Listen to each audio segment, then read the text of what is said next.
Assalamualaikum warahmatullahi wabarakatuh.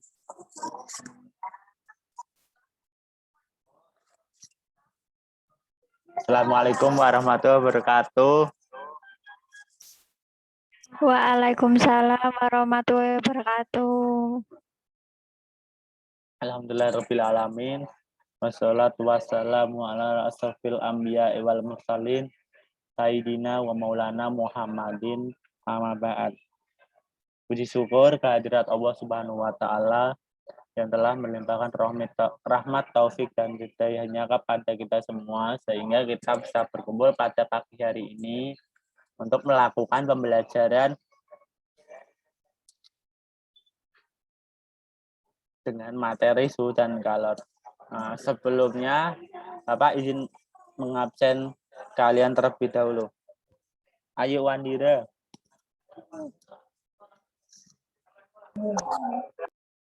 Risa Nur Anggreni. Hadir Bapak. Baisti Haji. Nuryantika. Sepertinya yang tidak hadir pada pagi hari ini yaitu Nuryantika. Iya, nah. Tujuan dari pembelajaran pada pagi hari ini adalah untuk mengetahui fungsi suhu dan kalor pada kehidupan sehari-hari.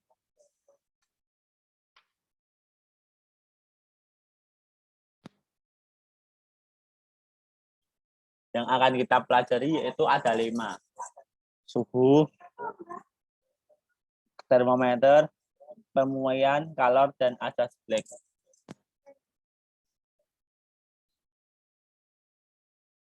Sebelumnya saya mau tanya, apa sih suhu itu? Ada yang bisa menjawab?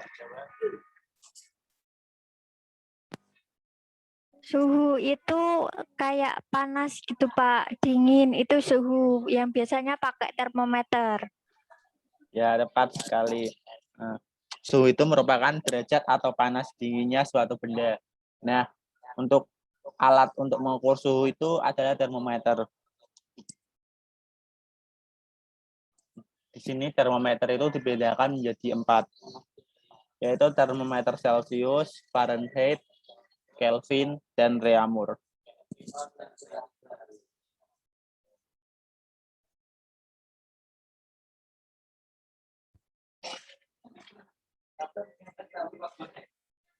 Termometer berasal dari bahasa Yunani, yaitu thermos yang berarti panas dan yang berarti pengukur.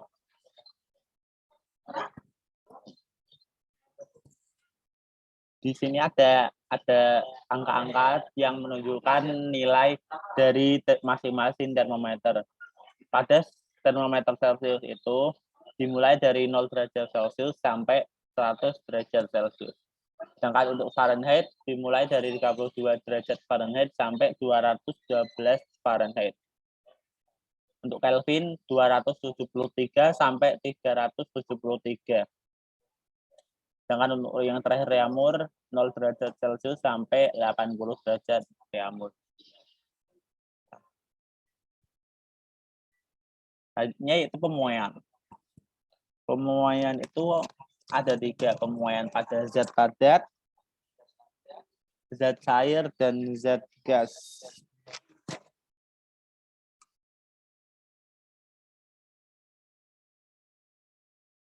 Pemuaian adalah perubahan suhu suatu benda yang bisa menjadi bertambah panjang, luas, dan atau berubah volumenya.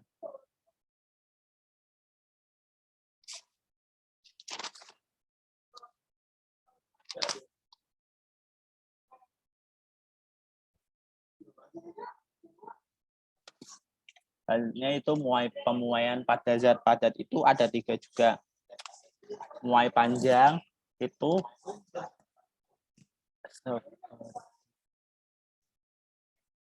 untuk muai panjang itu seperti karet. Jika karetnya kita tarik, itu akan semakin panjang.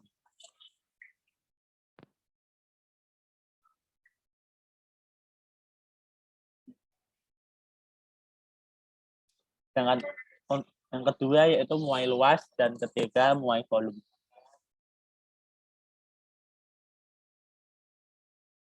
Pemuaian pada zat cair itu molekul cair lebih bebas dibandingkan pada zat padat. Nah, selanjutnya itu pemuaian pada gas itu ada 3, isotermik, isohorik, dan isobarik.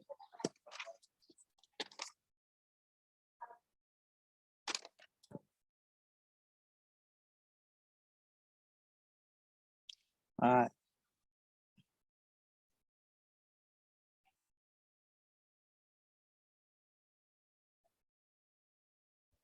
isotermik atau isotermal itu pemuaian gas pada suhu tetap berlaku hukum Boyle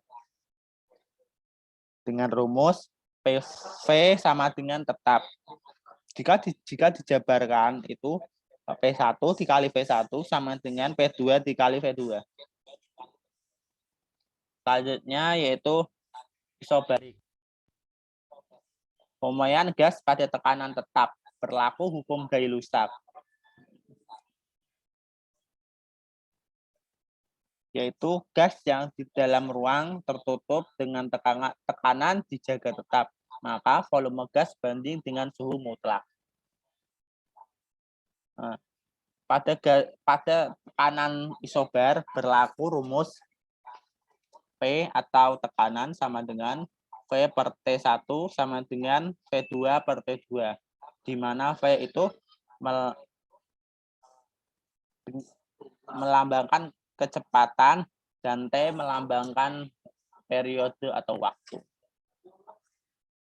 Yang ketiga yaitu isohorik. Pemuaian gas pada volume tetap berlaku pada hukum Gay-Lussac, Boyle-Gay-Lussac, yaitu jika volume gas di dalam ruang tertutup tetap dijaga, maka tekanan gas sebanding dengan suhu mutlaknya. Pada proses isohorik ini mempunyai rumus V sama dengan P1 per T1 sama dengan P2 per T2.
Nah, ini berikut rumus yang tadi sudah saya sampaikan. Terus masing-masing dari proses itu sama dengan itu konstan.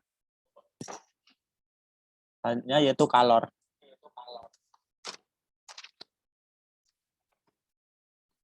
Kalor adalah sejumlah energi yang mengalir dari suhu lebih tinggi ke suhu yang lebih rendah. Rumus dari kalor itu adalah Q sama dengan MC dikali delta T, di mana Q itu banyaknya kalor yang diterima atau dilepas dengan satuan joule. Untuk M-nya itu massa benda, satuan kilogram, C kalor jenis dengan satuan J joule per kilogram derajat Celcius. Untuk delta T-nya itu perubahan waktu T2 dikurangi T1.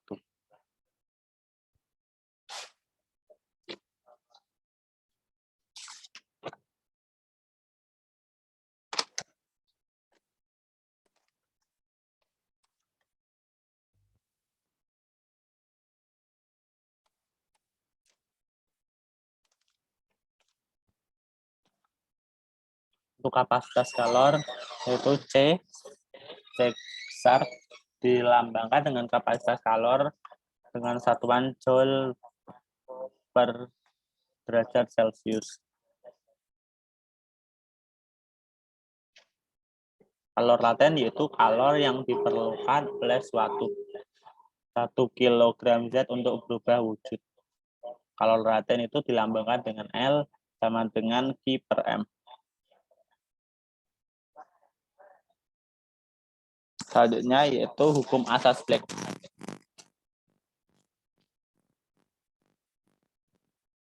Black itu dapat dimisalkan yaitu dua buah benda yang berbeda suhunya. Jika saling didekatkan, maka akan terjadi aliran kalor dari benda yang bersuhu tinggi ke benda yang bersuhu rendah. Dari kalor asas Black sama dengan Q diterima.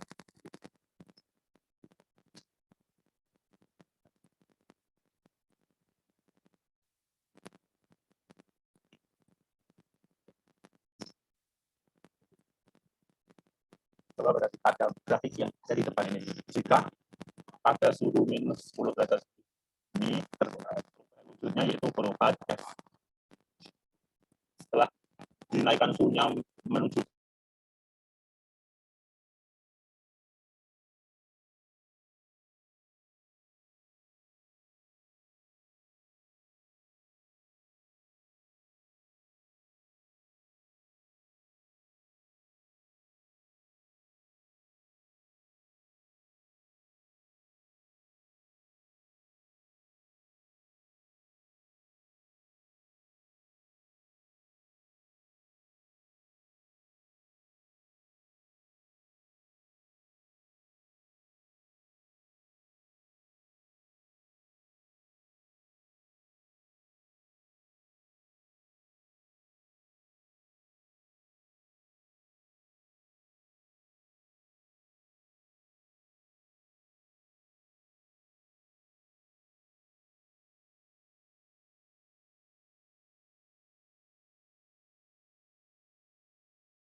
makin tebal bahan, makin pelan perpindahan kalor. Selanjutnya yaitu rumus dari perpindahan kalor secara konduksi. Nah, I per T dikali A per delta T dibagi D. Yang kedua itu perpindahan kalor secara konveksi terjadi karena perpindahan kalor dari suatu bagian fluida ke bagian lain fluida oleh pergerakan fluida itu sendiri. Akibatnya perpindahan kalor secara konveksi itu ada dua. Yang satu, pertama perpindahan kalor secara konveksi alamiah, misalnya angin darat, ventilasi udara, cerobong asap, dan suplai air panas. Yang kedua itu perpindahan kalor secara konveksi paksa, misalnya sistem pendingin pada mobil atau radiator, blower, kipas, lemari es, dan air. Untuk rumus kadar perpindahan kalor konveksi yaitu harus sama dengan perpindahan kalor pada kondisi IT sama dengan per delta T. Selanjutnya itu perpindahan kalor secara radiasi. Perpindahan kalor secara radiasi ini perpindahan kalor dalam bentuk gelombang elektromagnetik sehingga radiasi dapat melaju. Untuk perubahan kalor secara radiasi ini memiliki persamaan Stefan Boltzmann radiasi. Jadi di mana T per T sama dengan permeabilitas atau P sama dikali Stefan Boltzmann dikali A per T.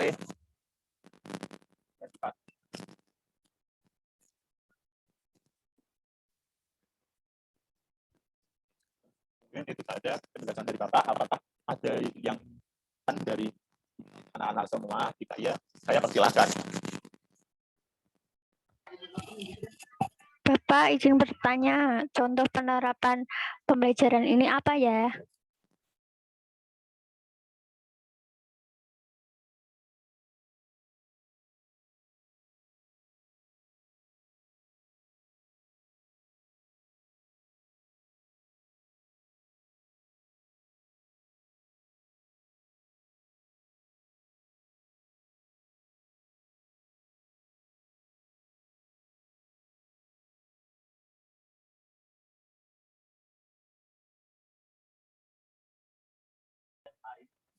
Belum ada Bapak, terima kasih.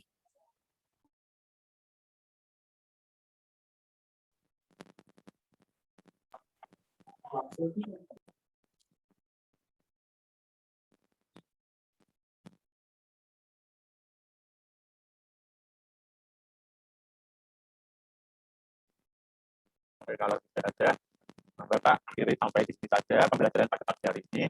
Kesimpulan pada pagi hari ini itu antara suhu dan kalau mereka